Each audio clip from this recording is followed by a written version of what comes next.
All right, with my man Phil Daru made the trek from Florida to the dirty Jers. Why don't you first tell people what the hell you're doing in my hood over here this week? Well, besides the fact that I wanted to come see your beautiful head, nice and shiny right now. Thank by the you, way. appreciate. Oh, did you notice? Oh yeah. But amateur mistake. I took a barbell to the top of the head last night, coming up from the bench. Very meathead amateur mistake, but sorry about that. But we were just joking back before the podcast and talking about how much you really resemble Matt Serra.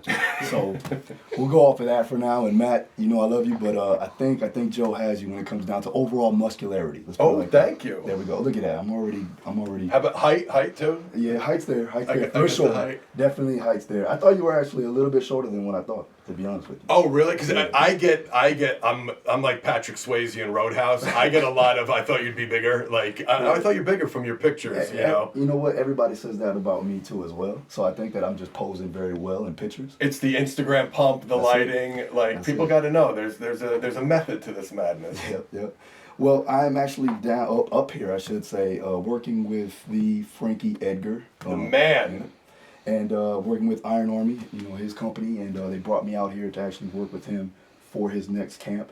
There was a lot of things that needed to be fixed. He's obviously a little bit older now. You know, he's getting into, you know, his mid or upper 30s.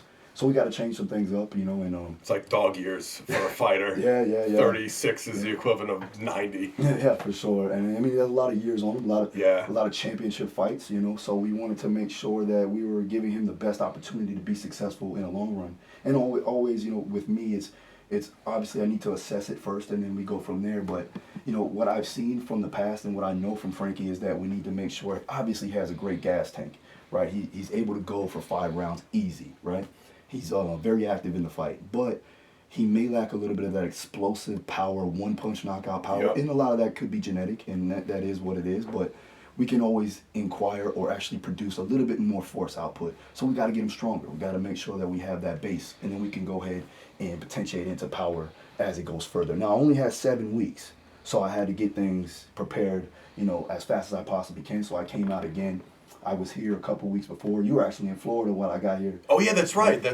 I missed you that time. Yeah. So that was your first visit with him? That was my first visit, yeah. So we did that and did the assessment, did a mobility assessment with him too, using some FRC and some FRA and just some standard FMS stuff, and we'll get into that.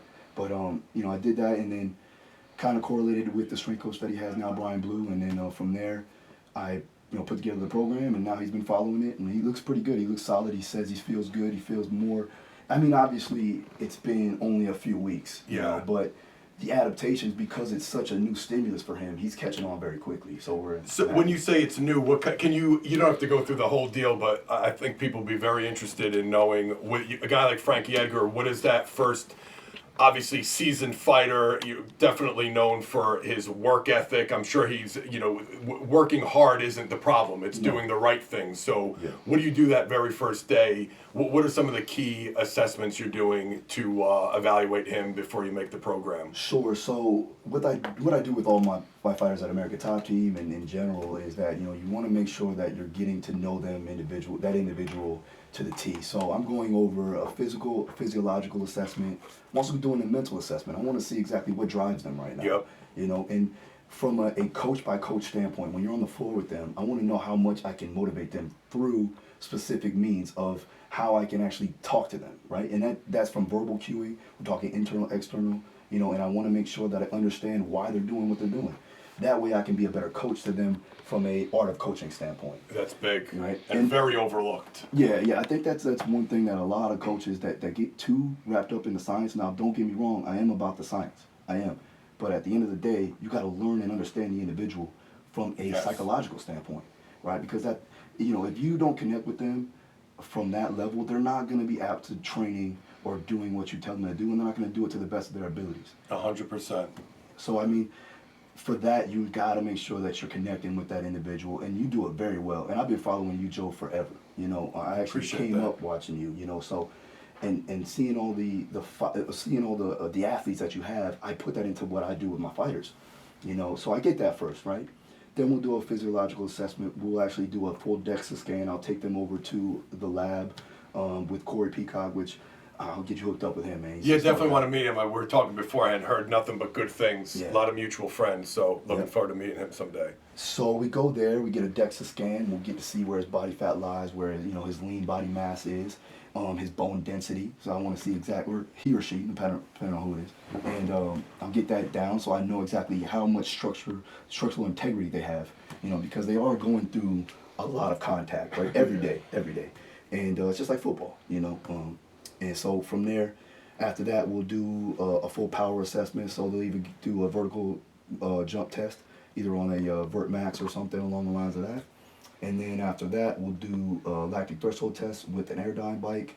And then from there, What do you do for the lactic threshold test? so for him, he basically takes he'll take blood markers throughout each individual time frame, and depending upon where his threshold lies, that's when we taper him off. And they usually get to about 180 beats per minute before we start to bring them down, and that's usually what we do. And after that, VO2 max test on the Gotcha. treadmill, and he'll use basically an O2 monitor. So then we'll actually see exactly where they're at from their VO2. Now that doesn't really correlate to a true, like, how much they're in shape from a fighting standpoint. Yeah, because there's other factors, There's right? way more factors than that. So, but we just get it for a measurement, and then from there, and sometimes I may not even take them to the lab, and I may just do a standard beat test on them, and then from there I can plug that into an MAS calculator. That's a maximal aerobic speed calculator, and then I can formulate the program from a protocol standpoint as far as their aerobic capacities throughout the entire camp.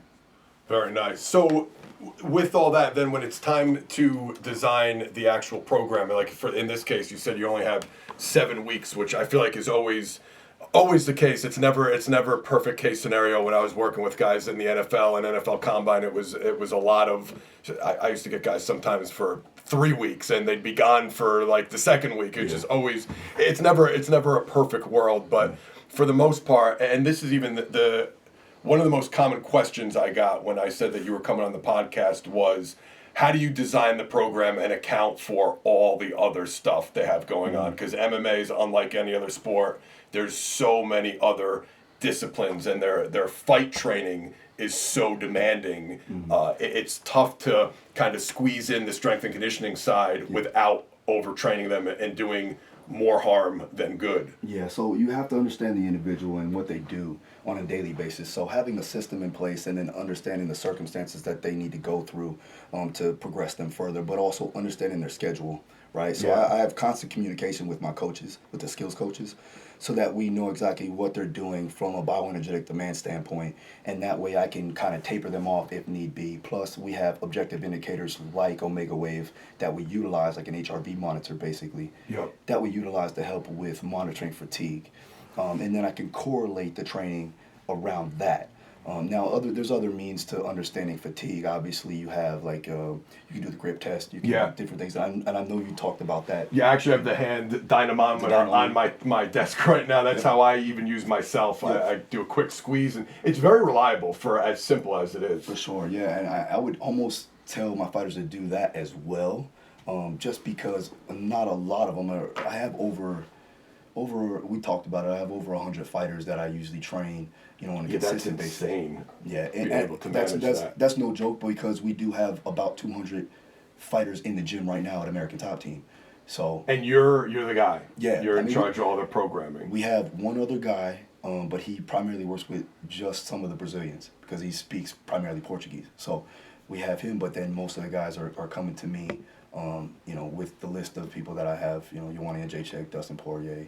The list goes on and on. Yeah, you got a who's who. Yeah. Hey, real quick, just because I don't want to forget this.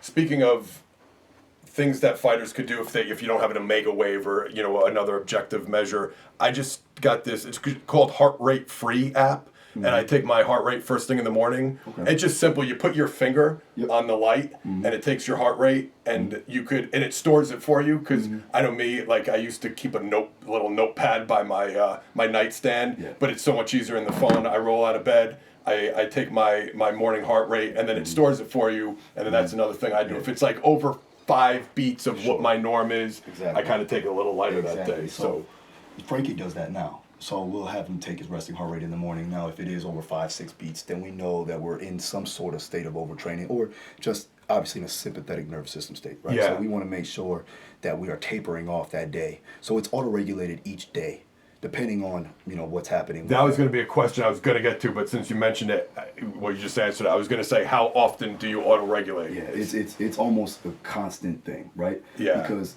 they'll be getting bumps and bruises inside of training, along with them just training so much throughout the day, 2-3 times a day with these guys and girls, and a lot of them really don't know how to recover properly. So you have to be an educator too as well, Yeah. and try to bring in people, And with American Top Team, the great thing is that I can actually bring people in and help them out, and everybody understands that they need it, but they just don't know how to do it. Yep. So for me, cryotherapy, any type of form of recovery is going to be, advantageous. It's going to be good for them in that perspective. But I bring in like physiotherapists, I'll bring in a chiro, and we all have those guys that can work with them. But when it comes down to a programming perspective, the systems may stay the same depending on, the circumstance, but it's always auto-regulated per individual. So for me, right now, when it comes down to programming, if I have a guy that comes in about 8 weeks out, and that's usually when they start fight camp, it's a weekly undulation, right? So we'll build up a 3-week wave, and then we'll deload, usually on the 5th week, or 5 weeks out, I should say. Okay. Usually about 5 weeks out is when I see the biggest drop off, because that's when the training starts to pick up, and then they start to really feel it. Yep. So I give them that deload on that 5 weeks out. This way we can start to ramp it back up 4, 3, 2.5, and then I taper. And then the week out, they're pretty much gone. Especially if they're in the UFC, they're doing media and stuff like that the week of the fight. So that's primarily what I do. And then every day is auto-regulated. And how many days? Well, actually, before we get to how many days a week they're training, the thing I wanted to ask you with regards to evaling a new fighter comes in. Obviously, you've had hundreds. What would you say most high-level MMA fighters are lacking? Like, what ability with your evals? Yeah. Is there anything that you could say, man? I know everybody's an individual, but like this, most of them suck at, and this is what they need the most of. So 4 years ago, I would have said strength. Yeah. I would have said strength. But now I'm seeing that it's not just strength; it's actual mobility. Yeah. Right? It's true mobility, moving like a true human. Right? They're very good at moving in their fixed positions because they've been doing them for so long. Yep. What ends up happening is you get non-contact injuries, tissue damage, because they're not capable of getting in uncontrollable situations, right? Unorthodox, positions, and being able to be strong in those unorthodox positions. Yeah. So more injuries come from the training aspect than the fight, because it's so chaotic in training. Yeah. Because they're putting themselves in uncomfortable situations so that they can get better. Yep. But at the same time, they lack the true mobility or the active control to stay in that position. So for me, I'm really harping on mobility when it comes down to an overall perspective of performance. Yeah, I'm glad you say that, because that's something I've been preaching on this podcast, from elite level athletes to like the average Joe weekend warrior. Like, everybody can move better. Yeah. It's so universal, and it's funny you said like move like a human. I've noticed. I wonder if you've seen the same thing. Like, you get these elite level athletes. So the average public, the average person, in the public would think everything they need training wise has got to be super advanced, and like, oh, this is a high level fighter. He fights in the UFC. The training must be crazy. But I found with even I was working with some jiu-jitsu guys a while back, and like, they all had low back problems from being in the guard and having like tight hip flexors, strong hip flexors, but all of them had no hamstrings, no glutes. Exactly. Would complain, I don't know why I have low back pains. They thought they were mobile because there are certain positions they could get into, but some basic stuff, they just lacked general strength in the posterior chain and just some general mobility stuff. So I trained them like I might train your average 50-year-old dad, and they saw huge benefits. So how much and you're working with way a higher volume of elite fighters than I am. So like, how much general stuff are you doing with elite athletes? Honestly, I would almost equate it to about an 80-20. Really? Yeah. Because at the end of the day, we do more auxiliary lifts than anything. Right, and I do focus more on posterior chain, lateral chain, oblique sling, and then we're trying to make sure that we're gaining that mobility in those areas. So I'll do some things like functional range conditioning, work on joint articular rotations, and gain that new range of motion. Now, a lot of it is, you said about the low back injuries and things like that. They have weak lower backs. Yeah. Because they are overstretched. And it's not so much that, they think that they're mobile, quote unquote, but, it's more of they're flexible, but flexibility isn't the key. Right? Yes. At the end of the day. You want to touch on that because that's another big thing. Just generally, people ask all the time, like, well, what's the difference between flexibility and mobility? I'll give you a real general, perspective of it, right? So flexibility is just passive range of motion, right? So the ability to just sit in a position and actually stretch your way down. It's like I can force my way into a squat, but can I bring my knee up to my face with using the muscles needed to do it with my quad, my hip flexors? Yeah. Probably not. So you lack the mobility. You wanna take away that gap of lag when it comes down to stretching, right? So if I stretch my hamstring to a point where I know that I have that tightness that occurs, right? That stops me. That we can get into Golgi tendon and all that other stuff. But what I mean is you got to have the control to stay in that position, right? And that's basically what mobility is. Yeah. Mobility is flexibility and strength. So I need to gain that strength to be in those positions because I'm not going to be able to do shit. Yeah. You know what I mean? Especially as an athlete, you need to control that range of motion and control that movement, which a lot of people, that's the problem. Yeah. And so how are you mentioned a couple ways you're doing it, but you want to get a little bit more in depth into how are you improving mobility? How often are you giving them stuff to do at home? Yeah. Or are you getting most of it in the warm up? And for the last 2 weeks, we had a little debate on this podcast regarding there are some strength coaches that are saying these extensive warm-ups are a waste of time, and I kind of argued that, everybody that I know that did quick little abbreviated warm-ups, they're all fucked up today. You don't get away with that for a long period of time. So I've seen some of your warm-ups. So I know your answer, but you want to explain what your warm-up and mobility approach looks like. Sure. So like in anything, right? Mobility is trained on its own half the time. That's its own thing. It's the same as speed and power and strength, right? So what we got to do is we got to dedicate a time to actually train that mobility. I know, Joe, you said you're just going to do a mobility session now. Yeah. Because it does take that amount of effort and time to really truly get full mobility in as far as the training perspective goes. Now, I will throw that in on my warm-ups because I do need to be frequent with that. The more frequent of training stimulus, the better you're going to be. Just like anything, right? If I practice more, I'm going to be better. So slow it down a little bit because I think I'm caffeined up a little bit today, Joe. To me, you sound like you're at a regular speed. I'm I'm a fast talker That's too, fine. though. So you forgot where you were for a second. My bad. I think it's rubbing off on me, to be honest with you. Yeah, actually, I thought nothing of how fast or slow you were talking. So getting back to it, but so I'll do my standard base support system where we work from the ground up. So we'll work our feet, we'll work our ankles, knees, hips, and that's where I mainly see a lot of the problems. Yeah. Especially when it comes down to combat sport athletes. And then obviously in the shoulders. So we'll work our way through the chain of command, joint by joint approach. And I'll make sure that we're doing certain types of, and you can see it on my Instagram, I do a lot of things there when it comes down to full mobility and active control. I do a lot of intra-abdominal pressurization techniques just to make sure we're getting proximal stability to reduce distal mobility. That's huge, man. People don't really, the core stability improves the mobility of your extremities. Without that core stability, you're not going to be able to move well. It's huge. That's it. And you think about it, if I'm throwing a strike, right, and I tell my fighters this, and I try to reframe as much as I possibly can because they can really understand it when I do it, is that when I throw a punch or when I throw a strike, my core is not lax. If it is, then there's no force coming out of that punch or that strike. So I gotta make sure I'm tensed up in my abs, in the proximal region of my body, so that I can reduce that force. It's the same thing when it comes down to true control of your body, right? You want to irradiate the entire system, right? So that you can move a particular joint so that it's not being compensated through other joints. 100%. Amen.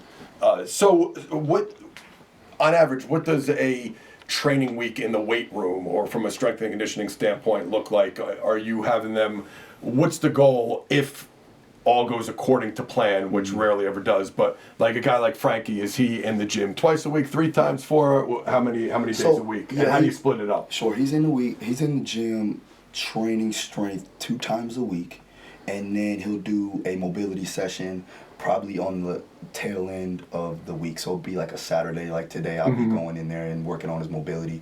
And we work off of 4 major compound lifts that I know that have high transferability to the sport.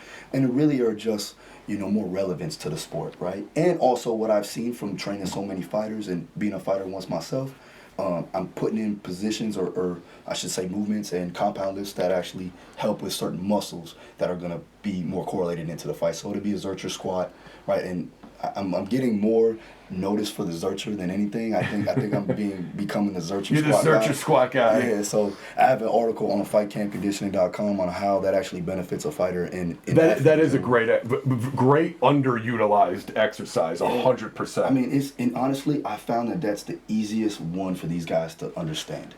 You got double underhooks on a bar, right? You're sitting back, you're working the upper back, you're working your core, you're working the low back, you're working everything, Yep. hips, whatever you want, and that right there is going to correlate very heavily into a grappling exchange or being on the cage in over-unders and underhooks and being able to take guys down and getting that high crotch and lifting up. Those muscles you use in the cage. Yeah, huge. But I mean, it's a squat, right? But it's a squat that the guys can do more efficiently. Yep. And I can reframe it so that they understand it from an external cue standpoint. Yeah, and I like it too for all the reasons just mentioned, but it does limit the load to, obviously you're not going to Zercher squat what you could back squat, but it's still from an effort standpoint and core stability and control and low back, you're getting a tremendous bang for your buck, but you don't have to load these guys up with 500-600 pounds on their back, not even close. No, we're only looking really for relevant strength. Yeah. Right? So I need them to these guys are cutting weight a lot too while you're training them. That's true too. So I take that into account getting closer to the fight. And that's why we aim towards more of the power side of things once it gets closer. And even then, it's brought down very minimally where we actually will do just standard box jumps and throws, where we're just working true explosive power. Now, folks, I'm going to be honest with you. When you think you're doing Olympic lifts, and Joe, you can say if I'm wrong or right, but I know I'm going to be right on this one. Tell me about Olympic weightlifting in general. That's a speed strength, right? That's a different type of movement. And you're only going to be working speed strength, not explosive power, because it's too heavy. The load is moving too slowly. Yeah. You know what I mean? Well, yeah. I can go on the whole thing, but I got you. Well, what I'm saying is that, and I get a lot of questions on that, like, why don't you do Olympic lifts with your guys? Well, there's a bunch of reasons why. One is that I don't have time to teach them. That's what I was going to say. Like, you could get at the other end of the extreme is just you have 7 if you're lucky, 8, 9. You could have a year. Mm-hmm. But still, the Olympic lifts are a sport in and of itself that people train their lifetime to perfect that skill, and especially MMA more than any other sport. You have to become a master at jiu-jitsu, boxing, wrestling, like everything. Now you're going to give them another sport in the weight room. You only have so much mental and physical capacity each week. If the desired outcome is explosive power, you could get that just as well doing a box jump, med ball throw, prowler sprint. Like there's a million other easier, technically speaking, versions. So the whole that one just annoys me because everybody thinks if you're not doing Olympic lifts, your athletes aren't explosive. It's such bullshit. Yeah, it doesn't make sense in my point of view, in anything, I'm trying to look for effective efficiency. So I want to make sure my technique and everything is form is on point, but I want to make sure that the lifts that they do are easily enough to get down, as fast as we possibly can, right? Yeah, to get that training effect almost immediately. Exactly. So we only have a limited amount of time throughout the week, throughout the day, throughout the months, and throughout the entire mesocycle that we have in camp. So what I have to do is I got to make sure that I'm getting them the easiest compound lift possible that they can pick up quickly so that we can get that adaptation that we want to. Yep. Right? So trap bar deadlifts are another one. I do a floor press. I do a variation of different types of floor pressing when it comes to a barbell or a dumbbell. I'll do a glute bridge, single leg, single arm floor press, which somebody actually dubbed this on Instagram the Daru press. Oh, there you go. You made it when you get exercises named. I was going to tell you that, Joe, because I didn't want. I was like, Joe, somebody named the exercise from me. I made it. But no, you got it. That's it. But yeah, it's basically just contralateral stability, and then obviously working on that strength from the anterior chain. I like that just because that's making sure that you're stable and then you're moving more efficiently. So it's kind of similar to what you do in jiu-jitsu. Right? Yeah. I need to lock down a joint and move another joint. Yep. I need to be able to be in control but also be elusive. So that I like to do, and that's more of an auxiliary lift than anything. The main compound lifts are obviously going to be a flat floor press or a close grip bench press. And the reason why I say close grip, because I want them to be in the same range as them throwing a punch. Yeah. I don't want them to be too wide. It's the same thing when we're talking about football. And I wish I had a football bar at American Top Team because they would do that too. Yeah. You know, but I don't have that bar right now. I'm gonna probably get it. I have my other gyms have that. But for me, at American Top Team, I don't. But if I did, that definitely would be one. Yeah, that's a good one. Because that neutral grip, right? And a lot of my guys have those shoulder impingement problems, you know. Yeah. And honestly, they're all tight in their T-spine. Yep. So we're also working on T-spine mobility, and that's something that I make sure I take into account. Very rarely will I go do any overhead pressing because they can't do it. Yeah. They lack the mobility to get in an overhead position without breaking in that TL junction. So you're in that 100%. open scissor, and now you're just working the low back. Yep. Right? You're putting a lot of stress on the low back, and that's when you have problems there because their low back is somewhat weak. So from all the other training. Yeah. They're so dominant in the anterior chain. We've got to start to balance that out. So I do I'll do maybe even a 3-to-1, 2-to-1 ratio of posterior to anterior. You know, because I know I need to get that strong. And one, that's also going to help with explosive power, and it's also going to help with being able to control your opponent when you have a strong backside. Of course. Love it. And all you people listening, all this shit sounds familiar, doesn't it? Like, we didn't even discuss this ahead of time. We're on the same page. Yeah. Two good-looking guys. They know what the hell they're doing. What was I? Oh, so how are you doing like full body? Your main lifts kind of being Zercher squat, a floor press variation, trap bar, kind of those core lifts.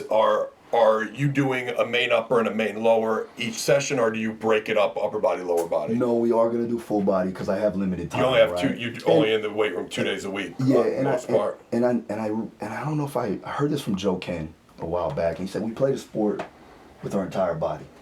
So we got to train it with our entire body. So I said, you know, that makes a lot of sense because my guys are obviously fighting with their hands, their feet, and their hands. So I got to make sure that we're working that, and more frequency is better. So if I can cut it up and make sure that we're working full body twice a day as opposed to only upper and lower once a week, then yeah, I agree. I think if you can only train twice a week, regardless, MMA fighter, average Joe, I think full body is the way to go. Yep.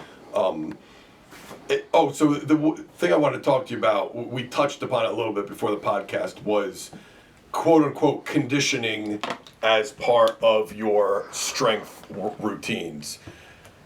Do you do it at all? Is it an individual basis? Because it seems like the universal strength and conditioning, MMA strength and conditioning coach workout is a 5-minute circuit with weights. Like that's the go-to for most MMA strength and conditioning coaches. So how do you feel about that with regards to what's the focus? And I know it's always going to change, but yeah. So I can only really speak through my circumstances, and honestly, and all the guys that I do have worked with, and other coaches too that work with high-level MMA guys. You know, I would have said, yeah, I do circuits 5 years ago because we all fucked up. You know, I mean, it is what it is. It happens. And everything, nothing's bad, right? Like I think everything has its place. It's just when that's all you do, it probably becomes an issue. Sure, and it wasn't, but I still threw it in there. Now I don't even do it because at the end of the day, they're getting a lot of lactic from all of their other wrestling and grappling and things like that. And what I see from my circumstances, and I'm talking only from American Top Team, and what I see with the higher level guys is that they are training that particular aerobic system all the time. So for me, I'm gonna focus more on increasing overall aerobic capacity, and then we can work anaerobic lactic, aerobic power through the week, and I do it in a concurrent sequence throughout each microcycle because they're training that anyways. I might as well just increase it as much as I possibly can, and that's primarily in camp. Now out of camp, I want to go ahead and I want to build that aerobic base as much as I possibly can, so it's lower level, right? But they can do it more frequently. And then once we get into camp. So what type of things would you do to build an aerobic base? So it really depends on, the time frame that I have, and everything is always just depends. But, Yeah, no, I get it. Escalating density training is something I've been working with a lot with my. I've been speaking about that recently. It's funny that you mentioned that. Yeah. I love it. Yeah. And Joe, this is It's something. crazy. It's I promise I wasn't like scoping you out. No, I know. Listen, what we're gonna get to at the end, I want to make sure I love talking training, but I want to talk to you just about productivity because you're a busy guy, so I know you're not sitting there listening to everything I freaking say and do. You ain't got time to get your own stuff in. Yeah, so I mean, we'll do that a lot with my heavyweights and light heavyweights, and even my older guys and girls, that are fighting that can't, pound the pavement a lot of the times. Yeah. I also do tempo runs with my lighter weight guys. They like to do that. I'll even do a beat test run just because they like that different type of tempo, and I'll always cut it out before we go into anaerobic. So and obviously it's an aerobic based measure. So I like working with that. It's fun. It's different. The tempos change. Also just regular low level airdyne bikes and things like that. Just keeping a steady tempo and making sure the heart rate's around 120 to 150, 155, because my guys do have a very good gas tank. Yeah. That, and then we want to make sure that we're building that ceiling high so that we can increase anaerobic threshold. Gotcha. And then so what does I know this is gonna say the answer is gonna be it depends, but a basic workout template. You spoke about all the things that you're trying to improve upon. What does a workout? What's a sample of what a workout might look like from start to finish? In camp. In camp. Okay, so in camp, if we have 8 weeks out, we're talking. You're going to be working more of overall strength, right? And then obviously the mobility, and then auxiliaries are going to be competitive posterior chain work. Yep. Right. That'll be 8 to about 6 weeks out. We're going to do an accumulation phase on 1 week. So 1 week microcycle of accumulation. Then we'll go into intensification, which is the next week, and then realization. So then I'll go ahead and I'll actually test them off an AMRAP, right? It's similar to Juggernaut, and I use that too as well. And then on the 5th week after that, we deload. I'll taper off the volume and frequency, and volume and intensity. And we'll do more mobility there. Maybe do some escalated density training, just some low-level aerobics. But I also like to keep them moving when it comes down to weight training. So we'll take 50% of their max effort, and then we'll do a contrast lift on that 5th week. So we'll do, or 5 weeks out, I should say. Yeah. 4 weeks out, we're starting to work more speed strength. So we're moving the bar a little bit faster with sub-maximal weight. Still working on our mobility, still working on our posterior chain, oblique sling. Contralateral anti-rotation is very key for me too as well. Neck work, grip work, all that stuff is always constant throughout the entire time. 3 to 2 weeks out, now we're working more, getting closer into more speed end of the spectrum from the force velocity curve. Yep. And from that, I'm going to be taking more of a lighter weight, but moving it somewhat faster. So it'll be something like weighted box jumps, heavier weighted ball throws. And then on the 2nd week, now we're just working explosive power and maximal speed, doing some sled sprints, doing things I can't see. My guys aren't football players. They're not highly athletic. Let me just put it like that. So for me to sprint them, it's gonna look ugly. Yeah. So I gotta do something. Maybe put a prowler in front of them. Maybe put a sled on them, and it changes up a little bit. The prowler does help. Like sprinting with pushing a prowler does help, because I have seen that some. There's a reason why fighters fight and they're not running track or playing football. So to keep them safe and still get the adaptation that we require, I'm gonna go ahead and throw a light prowler in front of them. Maybe not even put any weight on it. Yep. And then after that, we're tapering about that half week out. And then the week out, they're worried about their weight cut. So that's about it for me, and I kind of just go over their weight cut from there. That reminded me, one more question in the strength and conditioning side of things. A couple people, there was 1 or 2 questions on getting stronger while trying to lose weight or staying the same. What kind of things are you doing? Anything different? Rest interval wise, rep wise, or is it mostly diet, like what they're doing diet wise? Well, the good thing is that most of my guys do work with a qualified professional. We do work a lot with George Lockhart, and he kind of works their diet when it comes down to that. And I also go over some details. I try to keep them in. I mean, these guys are losing calories from their own particular skills practice, so they'll be losing like 1,000 calories easy a day. You know what I mean? And then their resting metabolic rate's already high. So they're in shape. But for me, getting down to the point where once they really start to cut weight, then it's almost damn near impossible from a physiological standpoint to put on any strength. Yeah. You're in a calorie deficit. You're probably not going to gain no more strength there. What we need to do is maintain that strength. Yep. So I'm just going to give them as much as possible, sub-maximally, maybe 90, 85%, and we're going to work in that range. And then from there, we can taper it down. But they really don't start to really cut weight about maybe 5 to 7 days out from the fight, and by that time I'm pretty much done. Yeah, it's your all job's mobility. pretty done. Yeah, it's all mobility. It's drilling. It's more skills practice, and that's pretty much it. That's awesome. So, the other thing, this is just a kind of a fun question, and I don't want to put you on the spot because there's going to be, you'll leave somebody out that's going to get pissed off, but.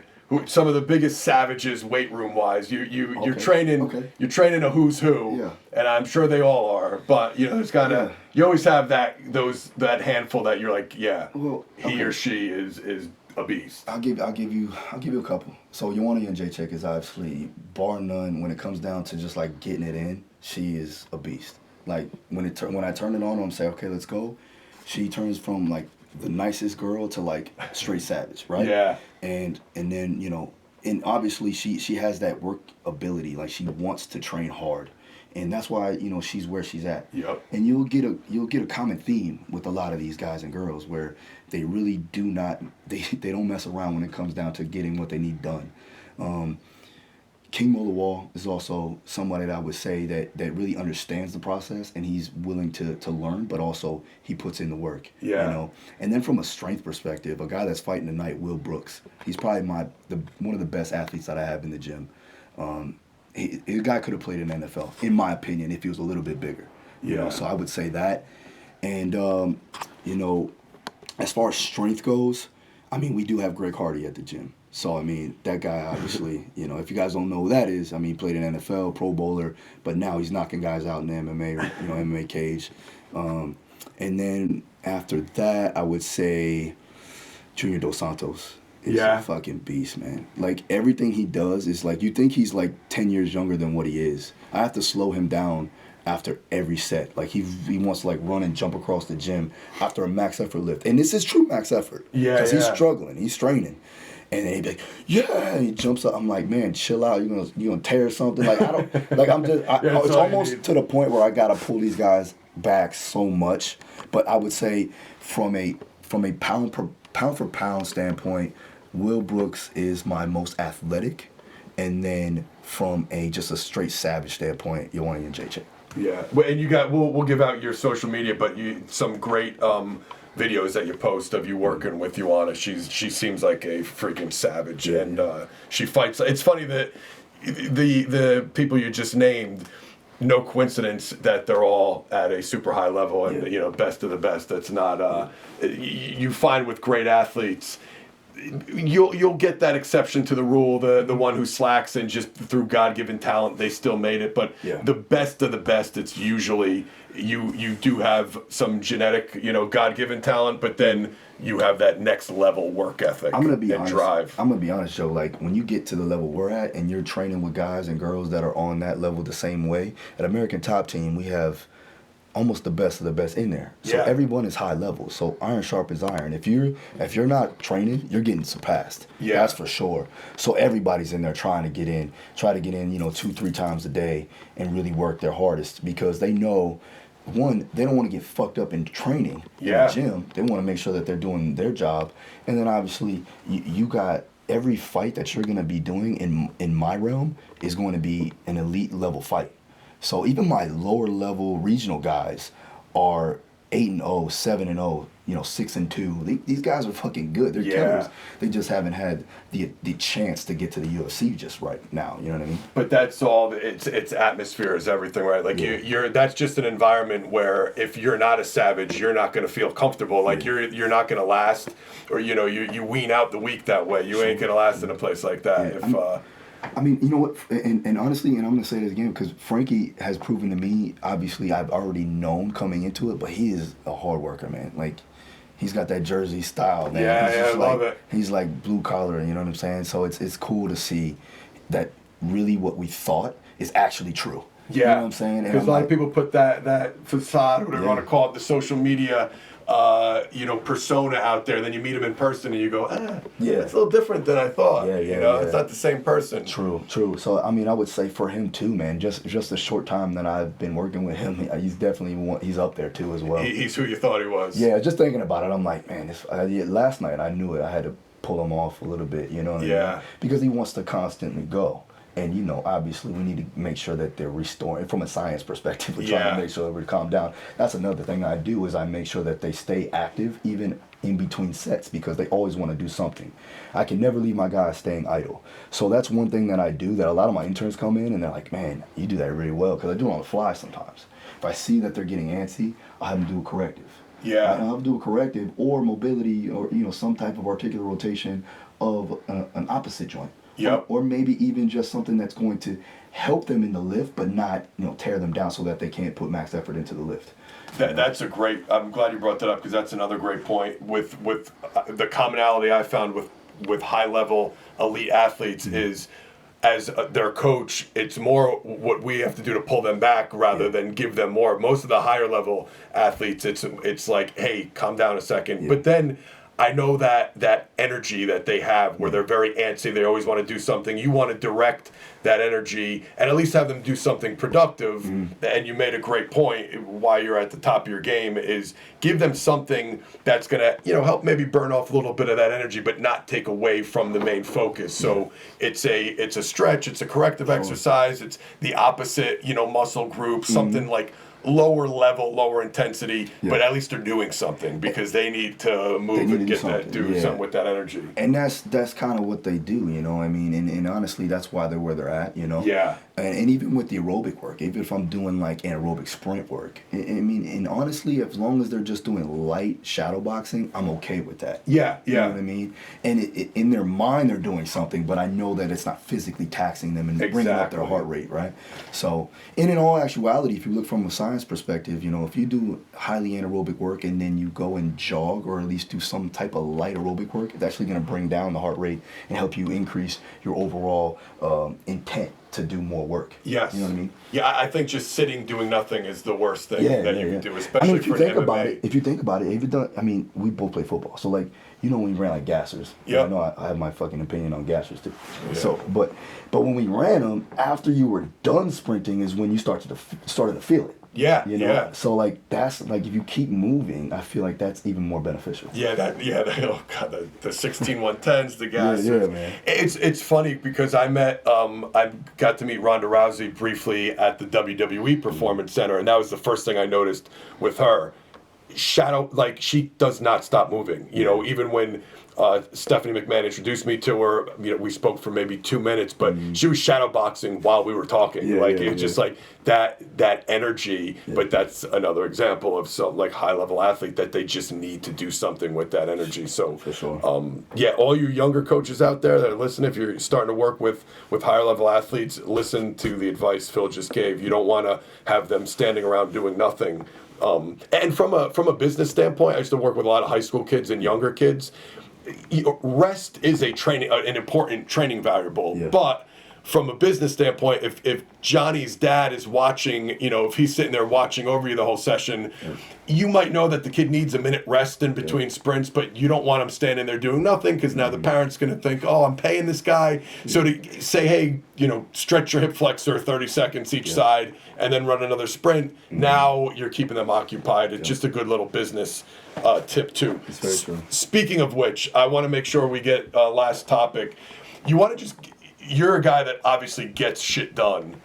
You want to give everyone a brief overview of like what you do for a living. Like what are some of the things you got going on? Because it's a freaking impressive list for someone that has 24 hours just like the rest of us. Well, listen, that's something that's great to hear coming from you, man. I truly appreciate that. But I also run 2 of my own gyms, their own personal gyms. I have one personal training studio, and I also have a membership gym that's 90 minutes away from American Top Team. And how far apart are those 2 gyms from each other? They're about 30 minutes away. Okay. Yeah, so I have one in Stuart, Florida, and the other one in Jensen Beach, or Trenton Beach, Fort Pierce area. Okay. And one's a powerlifting gym, more boot camp style, and the other one is just a regular personal training studio gym where I have 4 other trainers there that I watch over, and we do that. And then also, like I said, head strength and conditioning coach at American Top Team. Drive 90 minutes a day to go down there, work with. I have right now 82 fighters in camp. You know, crazy. When it comes to in camp in American Top Team, I also have my online coaching that I do with my other fighters around the world. I have 5 online coaching with them, couple of Bellator and 1FC guys and girls. Also, How many days a week are you at American Top Team? I'm there 4 to 5 days a week. Oh wow, okay. Yeah. Mm-hmm. And so I'll go in the morning and I'll do a 5 a.m. boot camp, either once or twice a week at my facility in Jensen Beach, which is the boot camp facility. I'll do that. I'll be done with that. I'll do a couple of clients, personal clients, just regular Gen Pop clients in my studio in Stewart, and then I'll go and I'll take off to go down to American Top Team from there. And then how many hours are you working? You obviously train them in groups, so a couple different groups? Yeah, so I'll train from once I get there, usually I have a meeting, and then I have my interns there working, setting things up. So I get there around, depending on the day, 10, 11 o'clock, and then I'm there till about 9, 10 o'clock at night. Wow. Mm-hmm. And then when do you get your own training in? I'll either train on the days that I'm there, that I have like 1 or 2 hours to, basically get a lunch break. Yeah. Smash that, because I am training for a powerlifting meet. And that's another thing. Yeah, you left that out. I got some more. I got some more if you really want to. So I got that. So I train then, and then also late night if I need to. Or early in the morning, like 4 a.m. And you said you have a certification?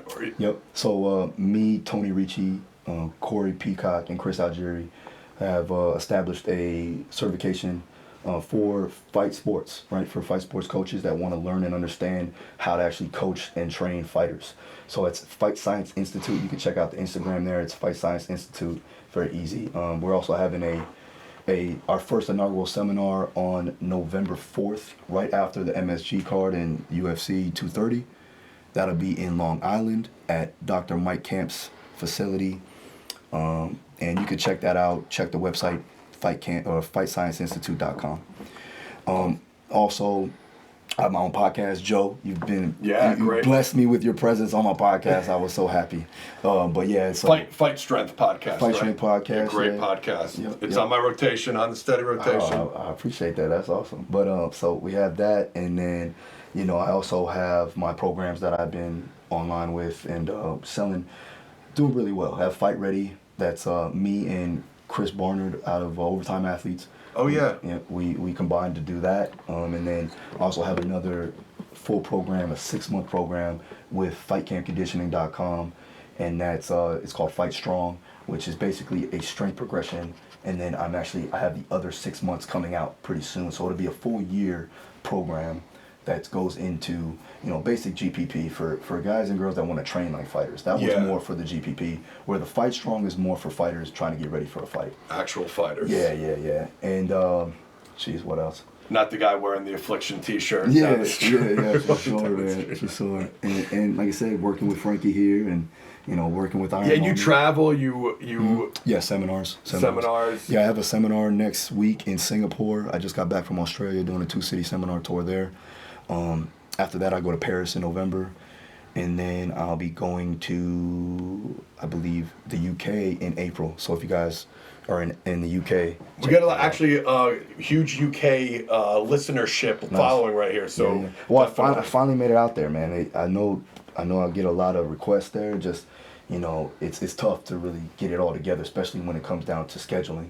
Yeah, you got a couple things going on. Yeah, a little bit. So yeah, I mean, I guess that's pretty much it. I'm like a full-time family, 3 kids, so. That takes up a little bit of time as a dad of 2. I know that's it's not just an afterthought either. So for everybody out there that says, "Oh, I'm too busy to train," you go rewind the last 2 minutes and listen to what Phil's got going on each day, and tell me you're too freaking busy. Yeah, listen, I mean, like right today we're gonna go ahead and train and get everything done, and you gotta kind of listen to your body, obviously, but there's always a way to get something in, to progress. And just like I do with my fighters, I auto-regulate if need be, but you can always get something in. And you saying that you don't have time, trust me, I don't have time, I make it work. Yeah. If you, what's the expression? If you want something, you'll make time. If you don't, you'll make an excuse. You could always make the time. How much sleep do you get a night? Are you? On average, a good night would be 5. Oh, okay. Because if you're going to tell me 8 every night, I would say I'm doing something wrong. No. I I'm can't. gonna be a realist. Yeah. I'll be a realist. I'll say 5, maybe 6 if I get to bed early. But I'm usually up very late answering DMs and emails too as well. Yeah, me too. So like, I'll get home, I'll do some content. I'll do some content either on YouTube, on Instagram. Yeah, you left that out. Like, you're pretty active. You have a great Instagram we'll give out, and you put a lot of content out. Yeah. Which is just like another thing that does people don't realize. You see that 30-second Instagram post, like, because I know I've been trying to do more of it. Like, it takes time. Yeah, it does, and especially if you're an expert with it, like, you want to make sure that you are on point with it. You don't want to give out faulty information, or you want to take out any guesswork. Yeah. You know what I'm saying? So I'm trying to eliminate as much questions that may be answered off this one particular, post that I put up. Yeah. So I have to make sure that the description is very descriptive. Yeah, you actually put out great information. It's not, some of these guys have millions of followers, and it just, which baffles me. It's like pictures of them with their shirt off. Like, why do you give a shit? Like, I want to go to some place where I could actually learn something. Like, I see your training clips, and I read those descriptions. I'm like, man, if these young coaches are out here, you're getting this free information. This is invaluable. Yet, some of the. Well, if you're a chick with a nice ass, forget it. That's another thing. And then they try to write a caption like anybody's reading the freaking caption. For sure. Like, it's funny how I see it, man. And I'm like, you got 1 million followers. Damn. Yeah, like giving no quality information or content. But I got to ask you. What I'm leading to is what. Do you have any kind of like productivity tips? You don't do all those things that you just did and don't have some kind of a routine schedule, help those people out who are doing a 16th of what you do each day and they're complaining they don't have enough time for stuff. Yeah. What are they doing wrong? So I read a book not too long ago, Organizing Tomorrow Today. And I gotta write that one down. And you know what, Chris Barnard actually gave me this book, and what it really solidified or just kind of re-emphasize the fact that you have to schedule your important stuff first. Get it done first throughout the day.